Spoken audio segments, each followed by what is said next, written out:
कोण काय बोलतो याला मी फार महत्व देतो, पण ज्या पद्धतीने हंबरडा मोर्चा काढला उद्धवजींनी, त्याऐवजी हंबरडा मोर्चाच्या ऐवजी स्वतःवर आसूड काढले असते तर बरं झालं असतं.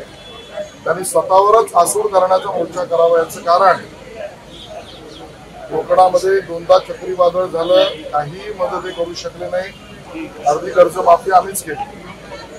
कोरोनाच्या काळात नागरिकांना 1 रुपयाची मदत करू शकले नाहीत, त्यावेळेला मदत आमच्याच सरकारने केली. आता आम्ही त्याच्याबद्दल लोकांबद्दल सहानुभूतीपूर्वक आहोत. 1 रुपया आणि 2 रुपयाचे चेक उद्धवजी मुख्यमंत्री असताना शेतकऱ्यांना त्यांनी दिले आहे. आणि त्यामुळे मी केलेल्या पापाबद्दल, माझ्या सरकारच्या पापाबद्दल मी स्वतःवरच आसूड ओढवेन.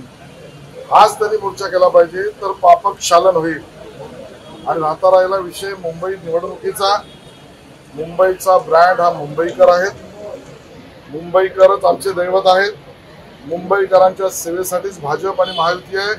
येणाऱ्या निवडणुकीमध्ये बँड बाजा आम्हीच वाजवू आणि गुलाल सुद्धा आम्हीच उधळू, या ठिकाणी मला स्पष्ट करायचं. त्यांच्या भावना त्या आम्ही समजू शकतो. त्यांच्या भावनांशी, धार्मिक विचारांशी आम्ही सहमत आहोत आणि जैन समाजाला न्याय मिळवून देण्याचीच भूमिका महायुतीची आणि भाजपची आहे. याविषयी जास्त मला काही विधान करायचं.